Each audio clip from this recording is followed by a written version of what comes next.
Hello, BookTube, and welcome back to Garbaugust 2023, the return, much like indigestion, of the very worst BookTube event of them all, created by Criminali last year to celebrate the reading of trash, of garbage, for the month of August.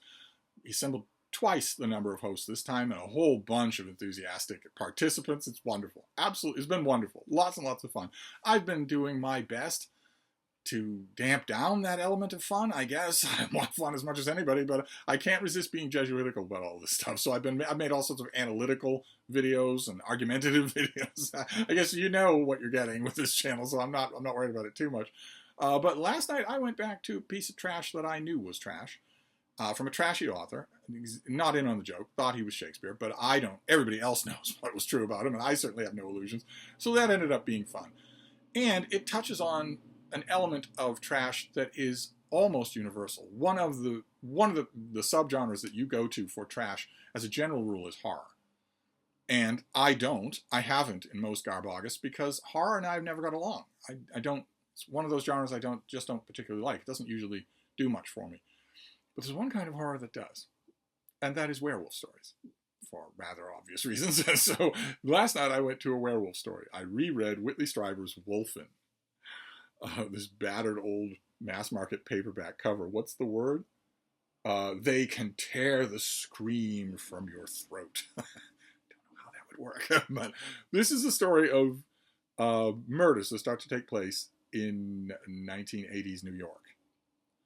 New York City. So an urban setting for a werewolf story. There's no great pine forests or anything like that. There are all sorts of derelict buildings, all sorts of abandoned projects and whatnot. The thing that really this book brings home to you is something that if you are a certain age, you will find unthinkable, which is that once upon a time, New York City was not just an ordinary city and not this shining megalopolis in the sun. Not only was it an ordinary city, but it was kind of a crap hole. it was kind of a horrible place. There was graffiti everywhere. You were guaranteed to encounter street crime if you were out for any length of time. Right now, post-Bloomberg, you could go out drinking with your friends at one end of Manhattan, stop drinking at 3, and simply walk, singing out loud to yourself, as happy as could be and as innocent as a child, all the way up the island, without encountering any trouble at all. Mayor Blueberry outlawed trouble. But at the time this book was written, no, it was a scabrous, horrible place. It had a charm. I lived there for a time. It had a charm, undeniable charm. But back then, commentators looking for cheap copy used to draw a contrast between these battered, shattered, burnt-out old hulks of buildings for whole blocks at a time. My God, realtors would drop dead if they saw that. But you need the tenants in order for that to be valuable, and there weren't any. No one thought about that. But back then, the cheap pundits used to draw the distinction between these shattered neighborhoods and the brand new glittering twin towers as a sign of what we now call wealth inequality. There were driving factors behind making that worse and worse and worse over time, especially in the 90s.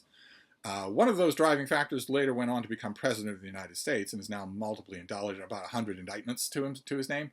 But there were lots of other people, too. Some of you will know the names. Some of you will know some of the legendary names. But that's the first weird thing about this book. I read it, I think this came out, I don't remember the year this came out, but it was a while ago. I read it when it first came out in paperback. And I'm a sucker for werewolf books. I'll read anything that's werewolf related. And this isn't actually a werewolf story. That's what you learn as the book goes on. There are a series of murders, gruesome murders, in this shattered, battered New York City. And two detectives, Detective Wilson and Detective Neff, are assigned to solve these things. Detective Wilson is a slob. He is disheveled. He is one of those figures like from Naughty Crime, where you read him for a few pages and you think, okay, well, you, the author, are wanting me to assume that this guy is so good at his job that he can be so bad, and I don't assume that. I don't assume that. You're not helping me to assume that. You're not giving me any reason to think this guy wouldn't be fired in his first week on the job. The rumpled detective trope, I guess you could call it, is most commonly epitomized by Columbo, Peter Falk as Columbo. But one of the first things we learn about Columbo right away is that he has an unbroken string of successes on the LA police force. He has a 100% closure rate.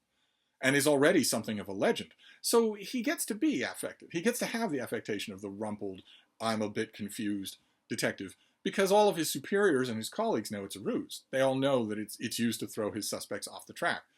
Whereas Detective Wilson, we don't get much of that sensation at all. And there are all sorts of conflicting personal stories here, especially Detective Neff, who has a ne'er-do-well husband who's an undercover cop, and who you start to wonder right away, how undercover is he? Is he just criminal? But they are trying to solve this problem, and they are collecting, post-mortem bits and pieces from the victims and doing scans of the neighborhoods, trying to figure out what's going on. And they bring in naturalists. They bring in, not only morticians, but scientists as well, to figure that out. And it gradually becomes obvious to them, to those scientists, that these are not muggings. These are not killings. There's no trace of metal in the wounds. Something is preying on these people, but it's not muggers with knives. And they're also being very careful about what they eat and don't eat from these, or take and don't take from these victims, which is not something that wild animals would tend to do. They think. At the time this book was written, of course, wild animals do that. They do. They're very careful about that. They know perfectly well no wolf is ever going to eat a diseased organ. They'll eat all around it and just leave it there for the hyenas, who will scarf it up merrily because nothing can hurt them. They chew bones, for Pete's sake. But Whitley Strieber isn't a good writer. He's a terrible writer, and this book is terrible. It's absolutely terrible. He's losing track of what is interesting himself in the course of this book. You can see it happening. He's just pounding on a manual typewriter. Like I always say, I always evoke the image of trash writers, although plenty of really good writers did it this way as well, of trash writers sitting hunched over a manual typewriter with a bottle of bourbon next to them, just pounding out pages. And you can see Strieber doing that. I'm sure that he didn't. I'm sure that he had some sort of space-age workstation or whatever. But he has an interesting story to tell here, because it turns out that those forensic analyses are true. The creatures involved here are not werewolves. They are a different kind of life form that we just coincidentally think of as wolves. They bear a surface resemblance to wolves, but they aren't people turning into wolves. They are wolfen creatures on their own. That's an interesting story. That had the potential to be really good. Strieber, he muffs that potential at every turn. He does not care about his characters. He does not invest them with any reality. He only half-heartedly describes the very concept that's at the heart of his book. Pure trash. It was wonderful in a way. Of course, part of the way that it was wonderful is it kept reminding me of the Albert Finney movie.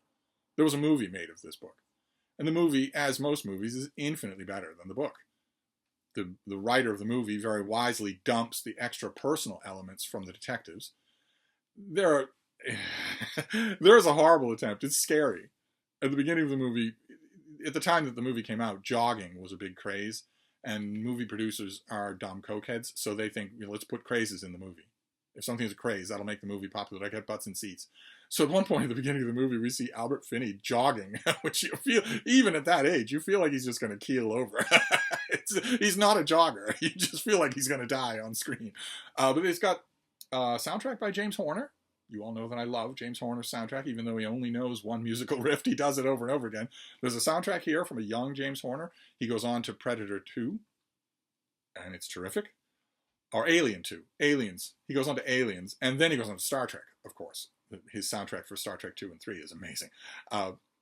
And the visual effects are well done. Keep in mind the visual effects budget for the movie Wolfen would be, I don't know, about the budget for Nicolas Cage's breath mints in a movie today. It would be barely anything.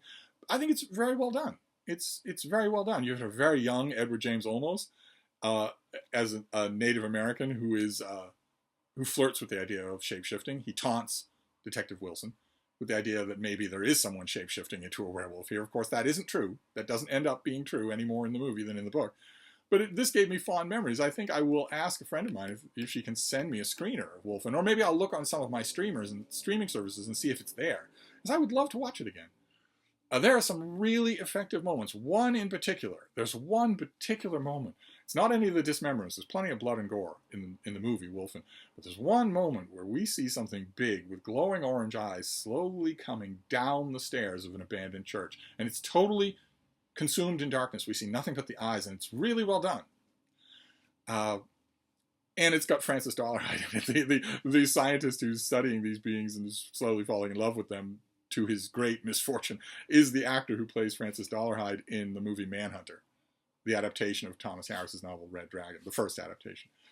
So I might find the movie again. The book, though, is without redeeming qualities, which is just what you want for Garbaugust, because you want something that's without redeeming qualities. So very happy about that. So we'll see. I am spinning the wheel with Garbaugust.